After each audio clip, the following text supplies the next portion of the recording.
আসসালামু আলাইকুম রহমতুল্লাহ। আমরা মসজিদে যখন যাই তখন অনেক সময় জামাত চলাকালীন সময়ে যারা মসজিদে উপস্থিত হন তারা বেশিরভাগ সময় এটা দেখা যায় যখন ইমাম সাহেব এবং জামাতে যারা অংশগ্রহণ করছেন তারা সেজদায় অবনত যখন, তো কিছু মানুষ গিয়ে ওখানে দাঁড়ায় থাকে। এই জন্যে যে তারা হয়তো চিন্তা করে যে পরের যে স্টেপটা নিবে, মানে পরের যে রাকাত শুরু করবে তখন থেকে তারা নিয়ত বাঁধবে। আবার কখনো কখনো দেখা গেছে যে সেজদা দুইটা হওয়া পর্যন্ত তারা দাঁড়ায় থাকে, অথবা দেখা গেছে বৈঠকে বসলে, মানে যদি 4 রাকাতের নামাজ হয় তাহলে প্রথম বৈঠকে বসলে ওই বৈঠকও শেষ হওয়া পর্যন্ত তারা দাঁড়ায় থাকে, তারা জামাতে অংশ নেয় না।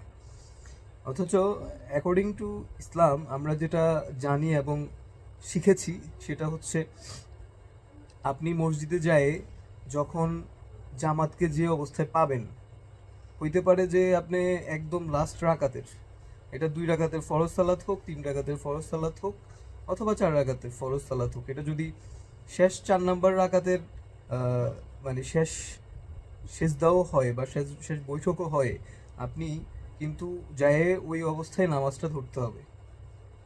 ঠিক আছে? এখানে নিজের মতো করে আসলে করার মানে সুযোগ কিন্তু নাই। ঠিক আছে? অলসতা করে বা উপেক্ষা করার মতো বিষয় কিন্তু এটা না। আরেকটা জিনিস আছে, সেটা হচ্ছে আমরা যখন যারা জামাতে নামাজে অংশগ্রহণ করি, আমরা দেখছি যে আহ, ধরেন আমরা 4 রাকাতের যে ফরজ সালাত সেটা পড়তেছি, তো পরে যায় যারা অ্যাড হয়, হইতে পারে 1 রাকাত মিস হয়েছে, 2 রাকাত মিস হয়েছে, হোয়াট এভার, 3 রাকাতও মিস হইতে পারে, অথবা 4 রাকাতও মিস হইতে পারে, শুধু জামাতের বৈঠকটা পাইছে। তো বৈঠক ধরে পরে যখন ইমাম সাহেব প্রথম সালামটা ফিরায়ে খালি শেষ করে দ্বিতীয় সালামটা শুরু করতেই কিছু লোক দাঁড়ায় যায়। তো আমি যতটুকু আমার আন্ডারস্ট্যান্ডিং অ্যাকর্ডিং টু ইসলাম, আপনার ওই নামাজটা কিন্তু শেষ হয় না। আপনি যখন নামাজটা পড়েন, আপনি তো এই হুজুর প্রথম সালাম ফিরাইলো, দ্বিতীয় সালাম খালি আসসালামু আলাইকুম, এটা খালি আসসালা বলার সাথে সাথে আপনি দাঁড়াই গেলেন, দ্যাট মিনস নামাজ কি শেষ? আপনি যখন নিজে ইমামের সাথে নামাজটা পড়তেছেন তখন তো আপনি ফুলফিল করতেছেন, মানে এই টার্নের পর লেফটের টার্নটা আপনি কমপ্লিট করেই কিন্তু আপনি উঠতেছেন। অথচ আপনি যখন সামহাও আপনার 1 রাকাত, 2 রাকাত, 3 রাকাত মিস হইতেছে, ওই নামাজের ক্ষেত্রে আপনি এডিশনাল যে নামাজটা ওই নামাজের সাথে পড়েন, সেক্ষেত্রে আপনার এই কারণটা কি? মানে দুইটা সালাম শেষ না করেই দাঁড়ায় যাওয়ার মানেটা কি? এটা কি ইমামকে উপেক্ষা করা নয়? যেখানে হাদিসে আসছে, যারা যে ব্যক্তি ইমামের আগে আগে কোনো কিছু পারফর্ম করবে, ওই ধরেন ইমাম বলতেছে, ইমাম রুকুতে যাইতেছে, আল্লাহু আকবার বলার আগেই কিছু লোক রুকুতে চলে যায়, আবার রুকু থেকে সামি আল্লাহু লিমান হামিদা বইলা দাঁড়াইয়া রুকুতে মানে সেজদায় যাওয়ার জন্য আল্লাহু আকবার বলার আগেই কিছু লোক ধপাস কইরা সেজদায় চলে যায়।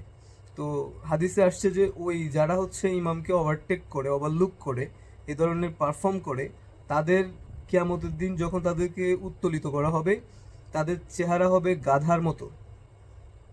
গাধা, গাধা কিসের প্রতীক? ঠিক আছে? তো এই জিনিসগুলো, আমাদের এই ছোটোখাটো জিনিসগুলোর জন্য আমাদের অনেক বড় বড় আমল কিন্তু প্রশ্নবিদ্ধ হয়ে যায়। আমরা একটা ফরজ সালাত আদায় করতে যাইতেছি, এত তড়িঘড়ি করার তো কিছু নাই। আল্লাহ বলতেছেন দেয়ার ইজ নো হারি ইন সালাহ। সো যদি 4 রাকাত, 2 রাকাত, 3 রাকাত নামাজ পড়তে গিয়ে এত তাড়াহুড়া থাকে তাহলে তো প্রবলেম। আর বডি ল্যাঙ্গুয়েজে এত প্যারেশানির দেখানোর তো এখানে যায় কিছু নাই। ঠিক আছে? তো আমরা আমরা যখন আমাদের কোনো অফিসে, আদালতে, যখন কোনো উচ্চপদস্থ কর্মকর্তার সামনে যাই, আমরা আমাদের সর্বোচ্চ বিনয়, অবিডিয়েন্স আমরা কিন্তু প্রকাশ করি। আমাদের ভাষায়, আমাদের আচরণে, আমাদের বডি ল্যাঙ্গুয়েজ খুব বিনীত থাকে। তো দুজাহানের বাদশা, যিনি যিনি সর্বজাহানের স্রষ্টা, যিনি সবাইকে সৃষ্টি করছেন, প্রয়োজনীয় অপ্রয়োজনীয় আমাদের দৃশ্যমান যা কিছু আমরা মনে করি, সব কিছু যার সৃষ্টি নগদ নখদর্পণে, কুন ফায়াকুন যার জন্যে, আমরা তার সামনে যাই এত তড়িঘড়ি করার তো কিছু নাই। আপনি 2 রাকাত পড়বেন, মেক ইট পোলাইট।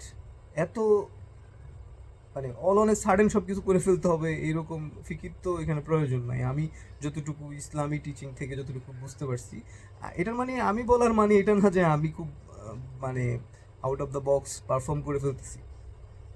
এটা জাস্ট অ্যাওয়ারনেস।